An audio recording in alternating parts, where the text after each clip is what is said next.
There's probably a number in your practice that you either don't know or you're not sure about. It's not your revenue. It's not the number of referrals. It isn't your appointment volume.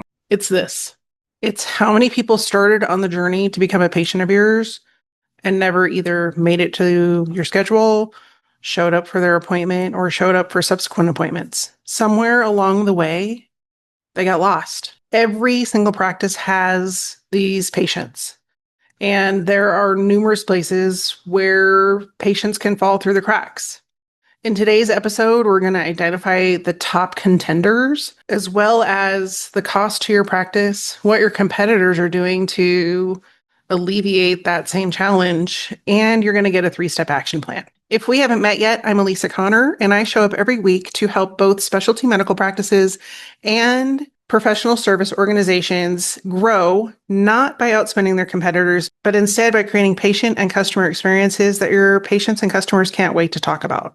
These numbers don't show up on your financial statements, and they don't show up in your marketing reports, but they can make the difference between what you're producing now and what you have the potential to be producing as a practice. Today, we're going to investigate that gap, not by looking at assumptions, not by looking through a marketing lens, but instead with math. More often than not, when I look at practices and I'm either analyzing them through an assessment or they're asking me to take a look at their leak areas, what I find is their immediate solution to growth is to invest in more marketing, whether that's running more ads, updating their website, improving their SEO, all of those different things. But what they're not ever looking at is how they can improve the conversion of the people that have already said yes to being patients, but have somewhere along the way fallen through the cracks. The problem with focusing your practice on a ad-based growth strategy is you're running up against quite a few hurdles. And I wanted to give you the 3 top reasons that it's likely not working for you and the things that I see as I assess practices before I work with them. The first challenge is that most practices are running their advertising strategy from the perspective of, hey, our schedules are empty. We need to run some ads and get some people in here. And it's really fly by the seat of your pants, and there's not a whole lot of planning behind it. Unfortunately, when you're running ads, you need to have momentum for those ads. You need to have time to test, and you need to see what's working and what's not working, so that you're not just getting a bunch of random clicks from people that are never going to become patients, or putting money to put those ads in front of new audiences when they don't really tell a story of who your practice is or what you can do for those people. So the number one thing that you're working up against is momentum. The second is you're in a really crowded market space. Think about the last time you were on social media. How many ads did you see within the first 5 minutes you were scrolling? Chances are pretty high you saw at least 3 to 10 ads, depending on how long you were scrolling. Every third or fourth scroll point in a social media feed seems to be advertising. And frankly, I blame marketers. That's kind of a double-edged sword for me because I've spent a lot of my time and career in marketing. However, marketers have ruined online advertising because they took advantage of it and created this ecosphere where they put every single person into an online ad. Now we have audiences that just frankly scroll past, aren't interested, and if they do click, it usually doesn't go anywhere. And if it does, it's very product specific. It's not usually a very good conversion for service-based businesses, which is exactly who I work with and I talk to, including medical practices. So you're competing with all of those quick clicks, whether you're on TikTok, Instagram, Facebook, LinkedIn, or any of those places. You're competing with all of the other ads out there, and they have to be so compelling that 1, people don't feel like it's an advertisement, and 2, it makes them want to take action right then and there. So you're competing in that space, which is very, very crowded. And the third reason that I find it, this is probably the most disappointing to me, is that most practices are running ads right straight into a leaky bucket. And what I mean by that is that they haven't optimized the patient journey for someone to come in from cold advertising. Now, if we're looking at the buyer's journey for patients, for products, for services, whatever that is, people don't just come from an ad and trust you with their healthcare, for example. You have to build that trust. And putting ads in front of people, yes, it might bring awareness to your brand, but most of those people are not going to jump into booking an appointment with you from a Facebook ad, for example. And if they go to your website and find it hard to maneuver, don't find anything that's relevant to them or what they're struggling with on your website immediately, or you make it hard to schedule, they're out of there. You have essentially wasted the money that you have used to bring them to you by sending them to a leaky bucket. Most practices either haven't taken the time or don't want to take the time to close the gap between I need help and becoming a patient.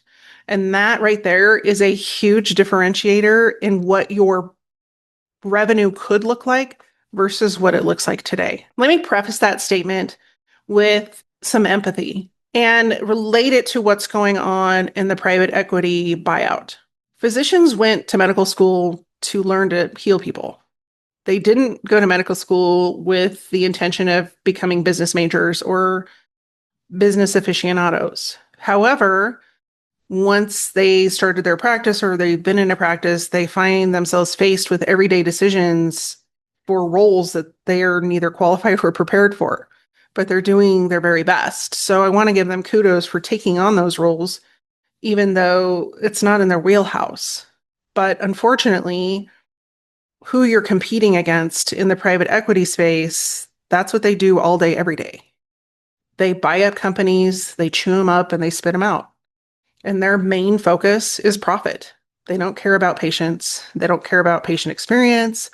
And they frankly don't even care about their staff, team, employees, or the doctors. They care about making money.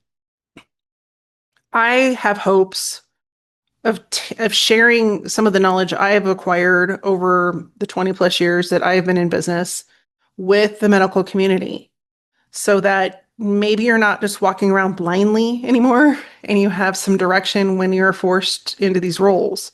Or you can make better hiring decisions to bring in people that can help you grow that maybe don't have the medical education that you're used to.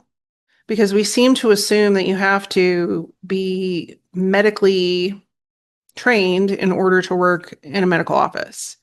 And in business, you actually can help practices thrive more if you don't have that medical experience, because you're bringing a new perspective into the practice that allows you to run the practice as a business and let the doctors get back to what they're good at, which is healing people. With that in mind, let's dive into the problem areas and the 3 places that patients disappear.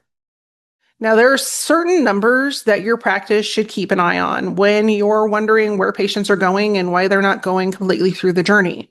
Most patient journeys in medical practices have not been optimized or thought through. They usually contain the normal places. How many referrals came in? Where are referrals coming from? How many phone calls did they get that day? How many of those phone calls turned into patients? How many of those patients that are initial consults became surgical patients, for example? And how many continued through physical therapy if it gets that far? But there are so many other components to the patient journey that are being left out, and those equate to revenue. And so I want to give you some places to look at when you're looking at numbers for your practice to make sure that you have a full viewpoint of where revenue is coming in and where it's leaking out. I'm not saying that the numbers that are being tracked are not important. Of course they are. It's important to know how many calls came in, but isn't it as important to know how many calls never made it to the front desk or never made it to book an appointment? Maybe they got online and started filling it out and stopped at field 2. That's a lost patient. Those are the numbers I'm talking about that haven't been built into the journey. And this is where, when patients fall off, They're the transitions between being a referral and becoming a patient, and they're not being measured. But what isn't understood typically at the medical practice level is that every single one of those decisions is part of the journey. And if somebody falls off at any given point of this 7 different areas that they not only won't become a patient, but then you don't have the opportunity to continue to serve them long term, or even worse, they're never going to refer anybody your way. That's free marketing. I don't know why you would want that to disappear. So let's talk about the 7 ways that patients come into a practice. Number 1 is referrals. Number 2 is after they've made contact. They may get a referral from their primary physician, but if they never reach out and make contact or you don't contact them, there's the gap. That's where they're going. Nobody's talked to them. The third is when they have an appointment scheduled and you think, oh, it's smooth sailing here until they never show up for their appointment. They scheduled, but then they either don't show up, they cancel, or they never reschedule, whatever it is. They never get to appointment completed. And if they don't get to appointment completed, it's very hard to keep them moving through the process. That especially is really hard to get them the treatment they need so that they can feel better, which is where the real kudos come in when they're happy with your practice. People come to you because they don't feel well. If you can't get them feeling better, what are the chances they're going to tell other people about how great you are? Slim to none. And then this is where the ball is more often dropped than not, is there's never any follow-up with those patients after treatment, and very few referrals or follow-up with the referrals that they do send. And last but not least was one that I'm going to talk about in next week's episode, which is the repeat patient. I read a statistic recently that less than 50% of patients stick with a surgeon after 5 years. That means you're having to consistently rebuild your patient roles every 5 years, like probably every year. Wouldn't it be easier to not have to rebuild every year and instead stay in front of those people and let them send people your way and also keep them top of mind, especially if you're in orthopedics? Like the chance that somebody's going to have a shoulder surgery and not need another surgery after that because they're active is probably really low. Like they're probably going to need multiple surgeries, especially if they're of a certain age. Why wouldn't you nurture that relationship so that they stay and not go to your competitors? Stay tuned for next week's episode because there's some great learning points in that episode, and it's based on a conversation that I had with somebody who just went through that scenario. The sad part of all of this is that most practices don't have any idea where patients are falling out or how many patients are falling out of every stage. And that's not a diss on them. It's because they're busy and they have other things to focus on, and this hasn't been anybody's priority. But growth should be every practice's priority. There should always be at least 1, 2, 3 people in a practice that are focused on growth. Because if you don't focus on it, it's not going to happen. So let's next look at the 3 places where patients disappear. The first place where patients can disappear is the referral to patient gap. And we've talked about this before, but the one thing that I want to emphasize here is that when you are bringing a lead in from cold marketing, whether that's an ad or your website or social media presence or whatever it is that you're using to put your name, face, and brand in front of new people, there's a trust factor missing there. Like just because you have a lead doesn't mean that they automatically trust you with their care versus a referral from somebody they do trust coming to your front door. The trust factor is already built in, whether that's their primary physician, another physician, a family friend, whatever that might be. That referral is coming to you and has overcome the trust objection because somebody they know trusts you. They're going to more likely trust you quicker and easier than coming from cold traffic.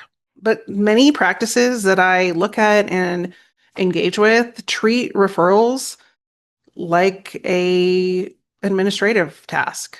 They're just something to deal with. There's no process or proactiveness around those referrals. Those are the lifeline of your business.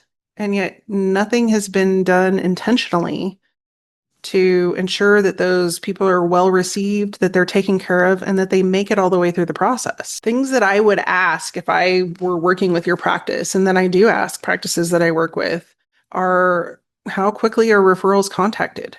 Is it proactive from your end, or do you just wait for them to reach out to you? Who owns that process? Does anybody? Does anybody own that process? Most times the answer is no. Nobody owns it, and no, they're not reaching out proactively. If they do, the next question I ask is, well, how many times? How many times do you reach out to them? How many times do you see if they're ready to book or leave a message, or do you email? Like, what's your process around that? How many times do you reach out, and what does it look like? Are you meeting them in the way that they want to communicate? And then the next thing that I ask is it obvious to the patient what happens next? Like, from both the referral partner and like, this is before they get on the schedule. This is what happens, like, if they get busy, and does the referral expire? Does it, are there different rules and regulations around it? And if so, is that communicated to them? Do your referral partners communicate that with them? Or are you just leaving it to chance? And last but not least, the question that I ask here is the referral process the same for every referral that comes through the door? Is it consistent? Is there a process? Or is it just Sally's doing it today, Tracy's doing it tomorrow, and it's fly by the seat of your pants and whoever gets it done? Because that last scenario is more often the case. And that's why you're losing referrals. There is no consistency, and no one's thought through it from the patient perspective. This isn't just a scheduling problem. This is a trust problem, because if you aren't building trust along an optimized process like that and making it very apparent that those people are important to you from the beginning, the trust that they had already established with their primary care provider or the person that referred them slowly evaporates. The second place where you're likely leaking revenue is the schedule to show up rate. And I would say, of all of the leakage areas, this is probably one of the ones that practices are most aware of. And they likely have attempted to fix the no-show rate. Unfortunately, what I find is that even though they've tried to fix it, they've used the same methodology that everybody else uses. And when I say everybody else, I'm not just saying other practices, I'm saying every person under the sun. Whether that's your pizza delivery, your Amazon package, or an appointment with your dentist or doctor. When it's the same, guess what people do? They ignore it because it's just one more thing that's like everyone else. And so what's great about this area is that you've overcome a lot of objections already. They've taken the time, they've booked an appointment, they got through any kind of hurdles that were there around booking an appointment. They're on the schedule. They're ready to go. Chances are pretty high that your office has in some way, shape, or form sent them reminders. But there are other things that can cause friction in this area. And that is, was it easy for them to get an appointment quickly and soon? Where people fall off is when they have to wait weeks or months to get an appointment. I just had this happen with me. I went to the dentist and had a tooth that has been bothering me next to a crown that he worked on before. And when I went to book the appointment, she's like, yeah, the soonest we can see you is like the end of September. Right now, recording this is the beginning of July. So I was like, wow, that's like 2.5 months out. And what was the most surprising to me about that was that, like, when I talked to the dentist, it was like, yeah, we'll see you soon. And I was like, soon to me is next week. Soon to him is September. And so the disconnect on communication there can cause challenges and problems. And I'm not in a rush, like it's not bothering me that much that I need to be there right away. But if I was expecting a couple of days or a couple of weeks and it's 2.5 months out, there's a communication disconnect between what my expectations were and what they are can actually provide. The other piece of area that there can be friction is if somebody needs to make a change to their appointment. How easy is it for them to cancel or reschedule their appointment on their own? Do they have to call in? And if they have to call in, do they have to sit on hold for like 10 minutes, 15 minutes? Well, your office gets through the rest of the calls. Or if they leave a message, does it take 2, 3, 4 hours or a few days to get back to them? Because if that is the case, then you're definitely losing people here. The other area here where you can lose patients is if they don't have clear expectations set for them or they don't understand the expectations. And this can be anything from filling out paperwork or needing imagery done that they need to take care of on their own, or different approvals that need to happen through, say, their insurance company before things can move forward. If those aren't clearly communicated, then that can cause friction and they may choose to go to a different provider. And then the last part is more of a personal connection. And that is if they don't feel connected to not only the physician, but his team and the staff and the people that work within the practice, they may be like, this doesn't feel right to me. I'm going to move on. And that is often the case. I hear from people, I love my doctor. I hate his team. And maybe hate is a strong word, but they severely dislike, whoever it is. It could be the PA, it could be the person who's doing physical therapy with him, whatever it might be. In my case, my challenge with my dentist, actually, and I brought it to his attention, was it's his dental assistant. The last couple of times, including this time with my tooth, she's screwed up my teeth because I frankly don't think she knows what she's doing. Now, mind you, I have been a patient of this practice for at least 25 years. The original doctor that owned the practice loved him. He retired, loved his assistant. And it's not that I need dental work all the time, but when I do, I always felt very confident. The new dentist that took over, love him, really like him, but part of his team, he has not done a good job of vetting his team, and he's not listening to his patients when it comes to his team. And unfortunately, he's making decisions based on seniority within the practice instead of making decisions based on who's going to be the best option for his patients. And I can't imagine, I haven't asked him, but I can't imagine that isn't hurting his practice. All of these challenges are reasons that patients or potential patients leave your practice. But when you treat scheduling and the front desk responsibilities as just an admin task, you're leaving opportunity and potential revenue on the table. And that could make or break you meeting your goals, your revenue goals and your profit goals specifically for this year, next year, the next 5 years, the next 10 years, and on down the line. Let's dive into the third area where patients are lost. And this is a biggie. And I know I talk a lot about patient experience, and I'm sure you've heard a lot about patient and client experience, but what usually happens in organizations, and this is true of medical practices as well, is that the entire journey for patients isn't thought through. And if it is, it isn't optimized to the point where that patient feels like they're in the right place and that these are their people and that they have made the best choice for not only them, but for anybody that they send your way. And this patient experience can go splendidly all the way through treatment, and they love the surgeon, they love, everybody along the way, all the people that worked with them, whether that was like getting them a cast or with imaging or PT or what, all of those things, and then have it completely fall apart when they get a bill in the mail that they hadn't expected. They can't get a hold of someone. They've left voicemails. They get put on hold. Nobody's returning their calls. That is just blown apart all of the work that came before it. And when we aren't looking at that entire process, that doesn't even stop there. It doesn't even stop at billing. And that's what I try to get through to people is we have to orchestrate that entire experience for our patients and our customers, frankly.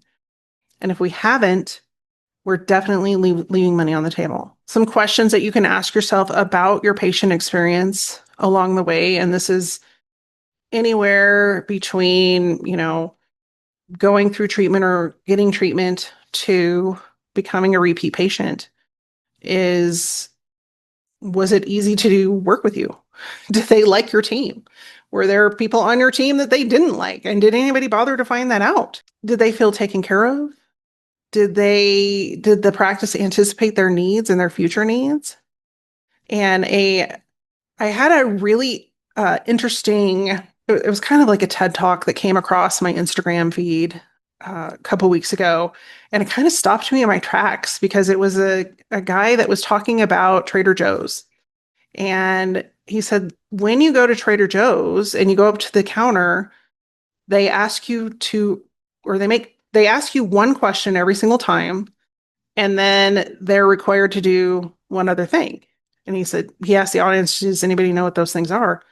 Nobody knew. He said, the first thing they ask you is, what are you doing later today? How many times have you gone? No, first stop and take that in for a minute. Because when you go to most stores, what's the thing they ask? Hey, did you find everything okay? It's just autopilot. All it does is it's a closed-ended question. Yes or no? Sometimes somebody will say, no, I didn't find the ketchup, or whatever it is. Usually it doesn't go anywhere because nobody's involved in the conversation. But what Trader Joe's did was stop and make people think by asking an open-ended question, which was, what are you doing later today? It wasn't about the shopping experience. It wasn't about what was on the shelves. It was about them.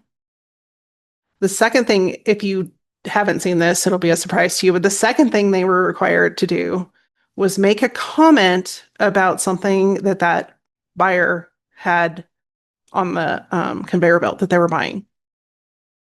So, for example, hey, I see you have these egg rolls. Have you tried them with the spicy chili sauce? Like I tried them the other day. I'd never had them with that, and they were really good.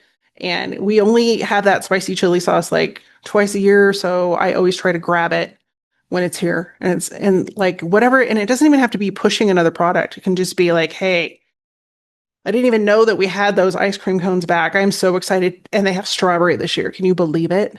And like it's another connection point. Now, when I watched the video, what was most interesting to me is they're like, so do you think Trader Joe's just came up with those one day and said, hey, this is the experience we're going to offer? Absolutely not. It probably took them years to come up with these two questions, but it's something that you can think about with your practice about like how you can provide that kind of experience for your patients. Because which practice would you choose? The one that's invested in you and your health and what's going on in your world, or the one that's like, did you find everything okay? You already know the answer to this. You already know. And so I want to inspire you with that story and help you imagine what it could be like for your office. And one of the best ways to bring that into a reality is by getting things off your plate.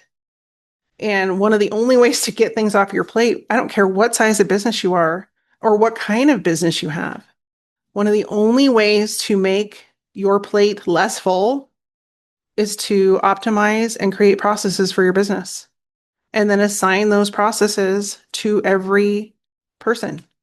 Like every person has a process. It's not just we hired Joe to do this and then he got like 15 other things thrown on his plate because they showed up one day. That's not running a business. That's like flying by the seat of your pants. And it's no wonder you're exhausted. What patient experience becomes for every type of organization is an opportunity for growth or an opportunity for the relationship to end. What the Trader Joe's example shows us is that they've taken that opportunity and built growth into it. And you have the same opportunity in front of you. So if you tune in every week, I like to relate these episodes straight to math. And I told you we were going to do math today. So here we are. And this is the portion of the show that I lovingly call practice math. And that's because it's math that relates not only to average statistics in the industry, but also the opportunity for you to look at your own numbers and calculate what it means for you. So I'm going to encourage you to do that. And let's just look at some average numbers that I just came up with off the top of my head, because it's this specific math is going to be different for every practice because only you know how many referrals you get exactly. So we're going to leave the math a little bit more generic today because I really want you to plug in your numbers. And I actually created a free download for this section. If you want to go grab it to calculate your exact numbers for referrals, you can do that. And it's at alisaconner.com/worksheet. I will link it in the podcast description as well as in the show notes on YouTube and in the blog article. So you can go grab it and then you can do this math for yourself. But we're just going to take average numbers. So if your practice on a monthly basis receives 500 referrals, we're just going to use 500. And 40% of those referrals never turn into patients. We're going to do 500 times 40%. That's 200 patients a month that are falling through the cracks. Now, if you calculate your average patient value for 200 patients, and typically this is per doctor.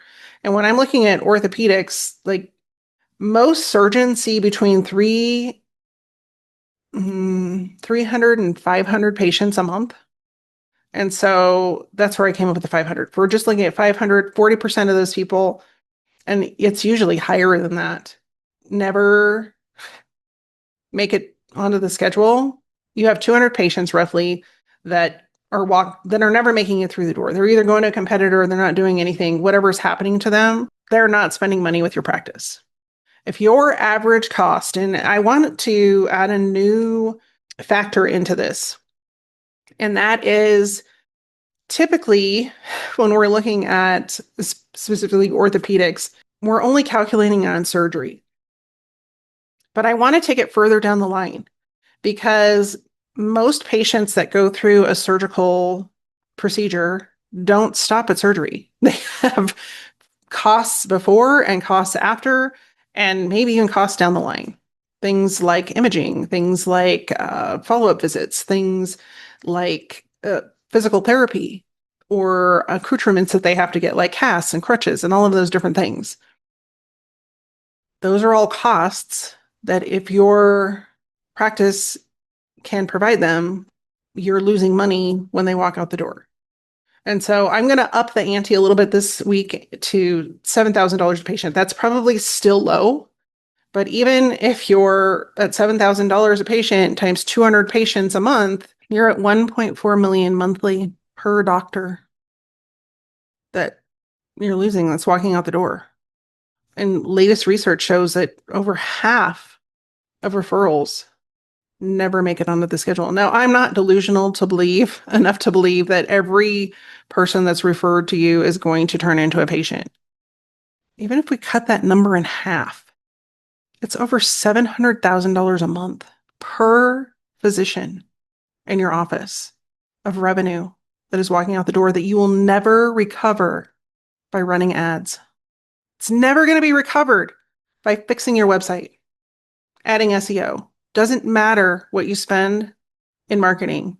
If you can't keep the people that are already loyal to you going through the process with your practice. If you could take that number and let's just, we'll even cut it back to $500,000 a month. What does that mean to your practice growth? What does that mean to the ability to compete against private equity? What does that mean for how you attract the doctors that you want to bring into your practice.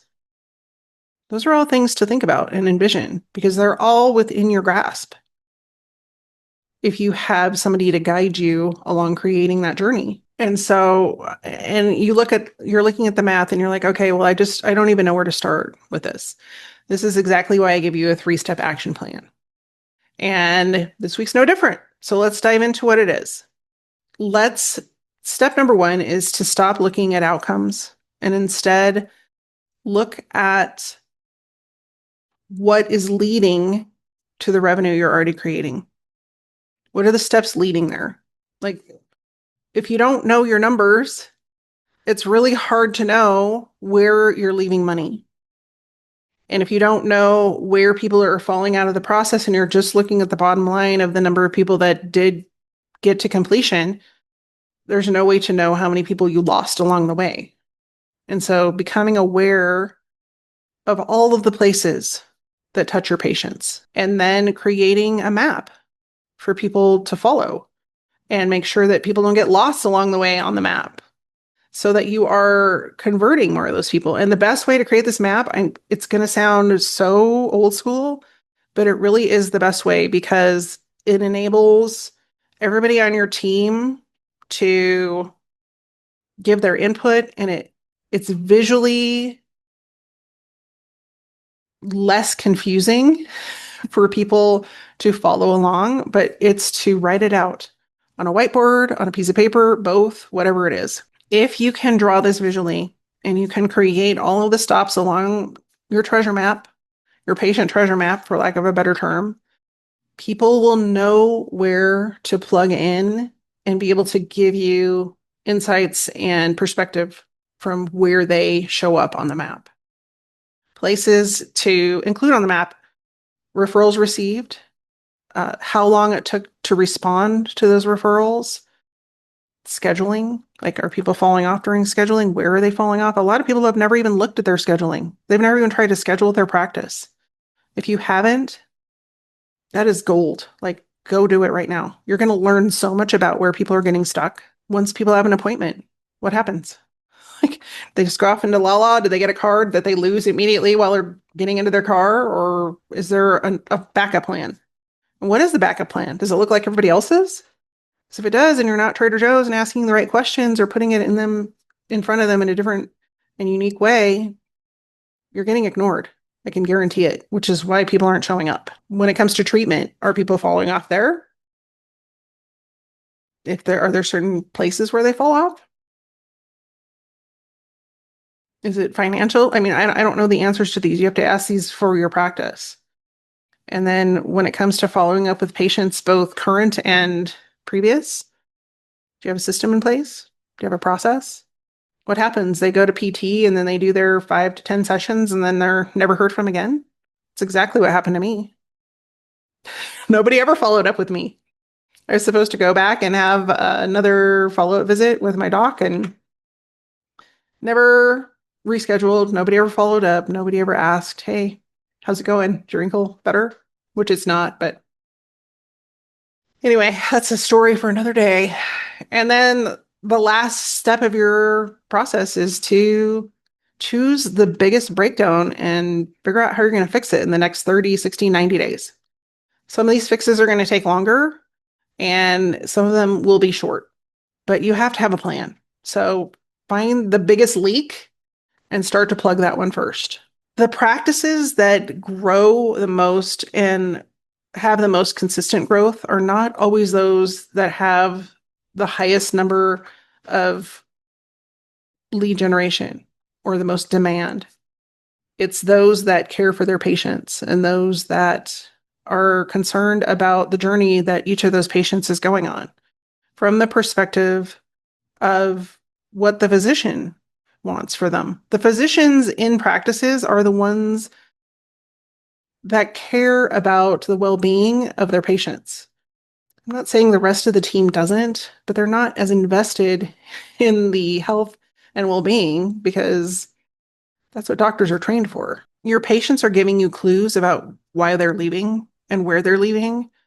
It's up to you to follow the clues and figure out where that's happening and what to do about it. More often than not, they've left you evidence, and it's up to you to find the evidence so that you can improve the journey and identify where your next opportunity is. But most often, practices have a hard time seeing this. And it's not because they're not aware, and it's not because they don't care. It's because they are living in that practice day in and day out. And it's really hard to see things from a different perspective when you're in it every single day, which is exactly what I bring to the table, which is a new outside perspective, and one that is not based from a medical background. It's based from a business background. My offer to you is a 20-minute triage call. And it's a free call. I sit down with practice administrators and often physician owners, and we identify the 3 places that you're leaking the most revenue. And on that call, you're going to know exactly where you need to start plugging leaks. And you're going to get a quick 3-step action plan, kind of similar to what we do on these episodes, to help you get started. If you'd like to book that call, I would be honored to be the person that helps you not only plug those leaks, but optimize your growth and the potential for your practice. And the link to book that call is right below this video, as well as in the podcast description and the blog post that accompanies each episode. In the meantime, I appreciate you tuning in this week and every week. And if you found value in this episode, I would love for you to share it with someone else so that they can reap the value too. I will see you next week. It's going to be a great episode. I'm bringing a real life story to the show to not only talk about patient experience, but also experience from a previous patient and where things just about went wrong. So tune in next week for that show. In the meantime, have a great week. Take care. Be well. See you soon.